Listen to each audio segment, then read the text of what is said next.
Since launch in the UK, you could only get your G80 M3 and G82 M4 in competition trim. So that meant 8-speed automatic gearbox only. We did get the option of rear-wheel drive or MX drive, but we didn't get the option of non-competition. This German press car is a BMW M3. There is no competition at the end of that name. What does that mean? Well, we're going to go into more detail shortly, but essentially it has a detuned S58, rear-wheel drive only, and a 6-speed manual gearbox. Yes, that's right. In Germany and many other places around the world, you can get your M3 or M4 with a manual box. This is the very latest 2025 facelifted and updated M3. If you wanted to tell the difference between this base car and a competition version like we get in the UK, well, you'd be hard pushed. As far as I can see, the only changes are the badges themselves. It just says M3 and it's silver, whereas on an M3 competition, you have a competition under the badge. But obviously, if you walk around and peer inside to the cabin and you see that it has a manual gearbox, well, you know straight away that it's a base M3 or M4. In terms of pricing, one of these will set you back 95,000 euros in Germany. That's 80,000 pounds. And to put things into context, they pay an extra 6,000 euros for an M3 competition rear-wheel drive. But typically, this particular German press car is scattered with options like carbon ceramic brakes, the wonderful carbon bucket seats, carbon exterior pack, even the carbon roof, I presume, would be an option on the base M3. As I've already mentioned, under the bonnet, this car still retains the S58, which is a 3-litre inline-6 twin turbo, but they have turned the wick down a little bit. In this version, it produces 480 horsepower. That's 50 horsepower down on the M3 competition LCI. It also only produces 550 newton meters of torque. That's a whopping 100 newton meters down on the equivalent competition version. All of that power and torque goes through a 6-speed manual transmission and is fed to the ground via the rear axle alone. Thankfully, this particular press car is fitted with Michelin's Pilot Sport 4S tyres, which are star marked, meaning they're homologated for the M3 and the M4. BMW claim this will do the 0 to 62 sprint in just 4.2 seconds, which is really impressive for a manual rear-wheel drive car. Jumping inside, and before we talk about that, because this is the updated version, it has these new style vents, which I neither love nor hate. It has the new wheel, which looks really good, but yep, you know what I'm going to say. It's a bit too girthy for me, especially in the sort of 2/4 part of the wheel where you hold. This particular section is different and set up for the manual. In fact, it's the same section, I believe, that you get in the G87 M2 manual. And what I love so much about modern BMW manuals, this gear selector or gear knob is exactly the same one that's in my older F87. In fact, it's the same one, if I'm not mistaken, that you would have got in your E46 M3 20 odd years ago. And I think that's really cool because it's an ultra modern cabin with an old school gearbox and an old school looking shifter. In terms of those 3 pedals that are in my footwell, they are slightly offset in this left-hand drive version, but not as badly offset as they are in, let's say, a UK M2 manual, where they're definitely at a proper angle, and you notice that especially when you're in the carbon bucket seats, whereas in this, well, my legs aren't crossing over this carbon codpiece holder too much, so I don't have an issue with these carbon buckets and the manual gearbox combination whatsoever. We still have the setup menu in here that gives us engine options, gear shift assist, which essentially gives you heel and toe, means that you don't need to do it, which I've actually had switched on for the past couple of days of having this car. And the reason I've done that is mostly because this is a left-hand drive car, which normally wouldn't be an issue for me because I spend a lot of time in left-hand drive cars. But when you're in a left-hand drive manual car, it does get trickier, at least for my brain, because you're no longer using your left hand to change gears, you're using your right hand. And that really does take some getting used to. We then have a 3-way adjustable suspension, just like you do have in the competition version. Steering, comfort and sport. I always stay in comfort because when you go in sport, it just gets overly heavy, and something that these cars really suffer from is lack of steering feel. Then BMW give us this big fat rim. If you hit sport, then basically you lose every single ounce of steering feel. I would suggest leaving it in comfort. Brake, on the other hand, I like to have it in sport. It just gives you a bit more power, and for whatever reason, at least to me, it seems to give me a nicer modulation. I know where the brakes are. These feel fantastic, these carbon ceramics, whether they're cold or hot, they work all the time. And then underneath that, we have a 10-way M traction control, which does work very, very well. I think I'm going to have that switched off for today's drive because it's dry outside, and that 550 newton meters of torque doesn't really overwhelm those 285 section Michelins on the rear axle.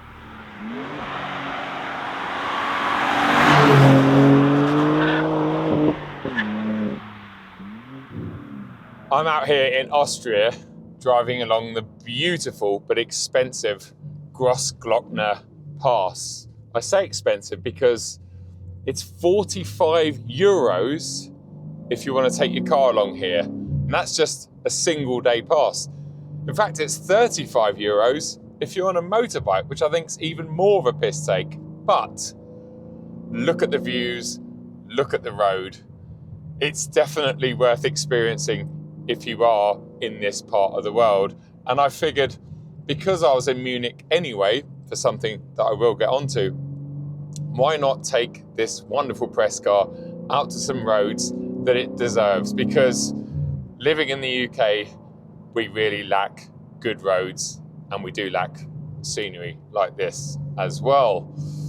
What I would advise if you are coming out here to drive along this pass, and in fact many other passes throughout Europe, is get up really early and experience it either first thing or hang around until the end of the day. It's just gone 5 o'clock and the pass has got noticeably quieter compared to even half an hour ago. If you're here around lunchtime, it's really busy. Bus tours, loads of cyclists, loads of motorbikes, loads of cars. In fact, loads of test vehicles along this route as well. Seems like the Volkswagen group really like this piece of tarmac. I've seen so many prototype Audis, Volkswagens, you name it. I've seen it here over the past couple of days. At 1,685 kilos, this is actually, to my knowledge, the lightest G-Series M car on sale today. Remember, rear-wheel drive only, no X-Drive system. Manual gearbox, a lot lighter than the 8-speed ZF automatic gearbox. This one also has the carbon roof and carbon ceramic brakes. It has the carbon seats, which are a lot lighter than the M Sport seats. Actually makes it 200-ish kilos lighter than a base M3 Touring, and randomly about 20 or 25 kilos lighter than a manual G87 M2. That just doesn't make any sense in my head, but for whatever reason, this is, on paper at least, a little bit lighter than a manual M2.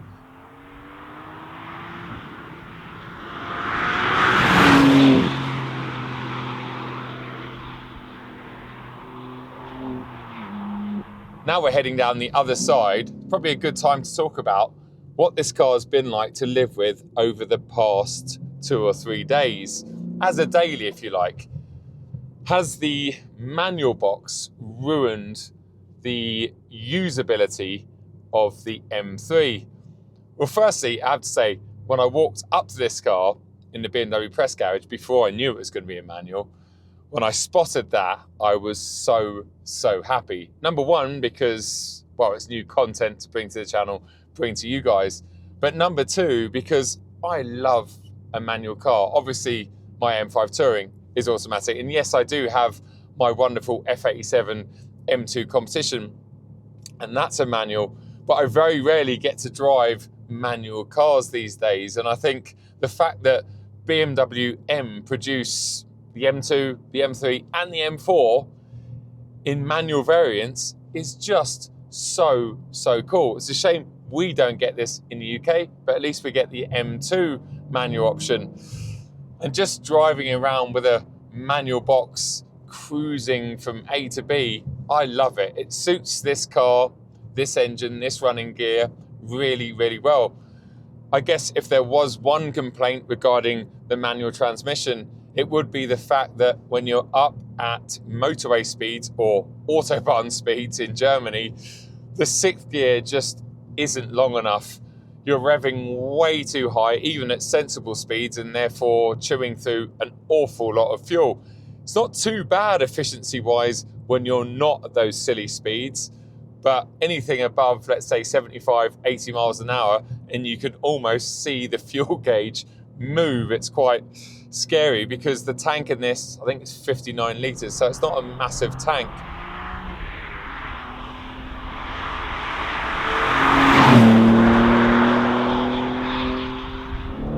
Right, let's start pushing on a little bit and talking about what this car is like. Firstly, the gearbox is really good. It's typically BMW, by which I mean a little bit notchy, a little bit rubbery, but definitely better than the F generation manual boxes, in my opinion. But strangely, not quite as good as the 6-speed manual that was in the recent Z4 M40i Harnsholter. I don't know what they did with that gearbox, but it just feels a little bit better, a bit more precise. I mean, the handling dynamics are just brilliant.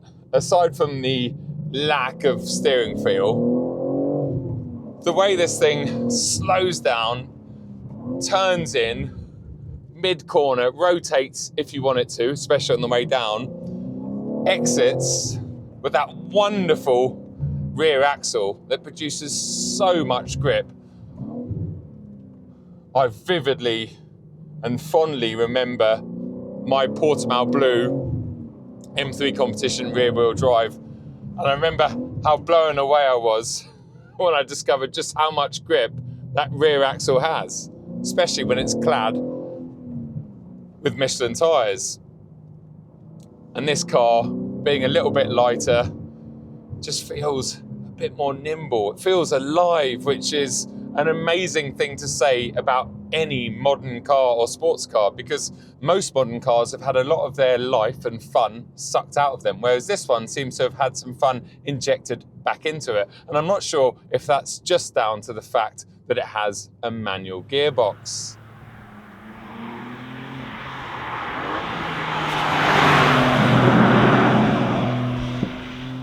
I've complained about the lack of low-down torque in the S58, and that's when it's in the competition tune or even the full-fat CS tune. When you factor in less cogs, less ratios, it means you're not in the power and torque band as often, and therefore it exaggerates that problem even more. Foot on the floor, get a little bit of a slide, but it just feels like it's lacking, I don't know, 100 Newton meters of torque, which we know it is. Foot on the floor, okay, get a little wiggle, but we got everything switched off. That's foot on the floor. It really could do with a little bit more. And if you're not quite above, say, 4,500 RPM, it can really bog down. I'll show you. We're in third gear through here. We're at 2,000 RPM, foot on the floor. It's barely accelerating up here. Okay, now we're at 3.5, and it's starting to pull. And there is argument to say that's quite a good thing because it makes you work. But the problem is, I found myself in that situation way too many times on mountain passes whilst I've been out here. And I just wish that the ratios were a bit closer together, but if they were closer together, then I would have even more of a problem in sixth gear at higher speeds. And just wouldn't work. It's not a case of the ratios being in the wrong place or being too wide like they are in, let's say, a Porsche Cayman GT4. It's simply the fact that that S58, as good as it is, you really, really need to rev it to maximize its power and torque. So on track, this manual option would be really good because you would always be up it, changing at the red line, and therefore when you get to the next gear, it's kind of in the maximum torque already. But on a mountain pass or pushing on the road, you just can't do that. And a lot of these hairpins are kind of too fast for first gear and a little bit too slow for second gear. So it does catch you out. And I think the altitude out here obviously isn't helping either. It's more of a problem up here at 2,500 meters than it is down at sea level. But I do wish that this car did have a little bit more go. And I'm guessing the reason that this and the M2 doesn't have that bigger torque figure is maybe down to the gearbox or the clutch.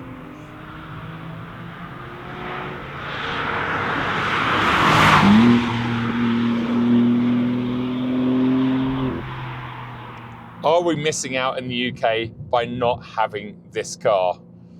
In some ways, yes we are, but it pains me to say it. The automatic competition version is a better overall package. Those 8 cogs get more out of that S58. The fact that BMW have taken away some of that much needed torque and power, well, you can notice it in certain scenarios. But I think in isolation, this is a brilliant car. And in terms of handling dynamics, to me at least, it feels better. In many ways, better than the CS, because the CS is so planted. This one seems to move around a little bit more. It's a little bit more playful compared to the CS. Don't get me wrong, an automatic M3 CS would absolutely destroy this car on a mountain pass or on track. But that's not what this car is all about. This car should be and is about driver engagement. And that's exactly what that manual box has injected back into this car. I'm feeling really engaged with the M3 more than I ever have done before. And that is a good thing. What a piece of road. I've really gelled with this car and I'm going to miss it when it goes back tomorrow.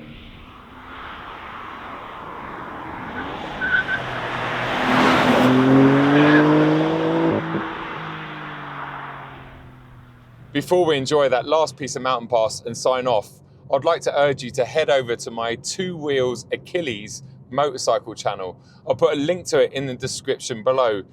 If you like your bikes and you like the content, I would ask you to please consider subscribing. I'd also like to do a big shout out to regtransfers.co.uk, who sent me a very fun plate for my brand new F900 GS motorcycle.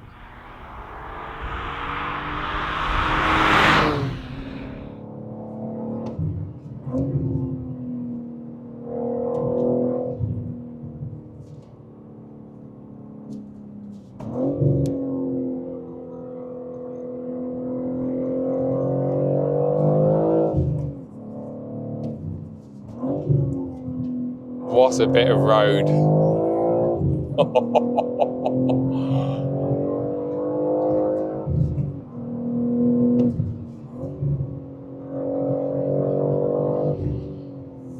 Okay, let's slow things down and take in this wonderful view as we come around here. Oh, the sun's out on this side. In fact, I'm going to park the car up, grab that Osmo and show you the view, and then definitely sign off. Make sure you put the handbrake on, Joe. Take it out of gear.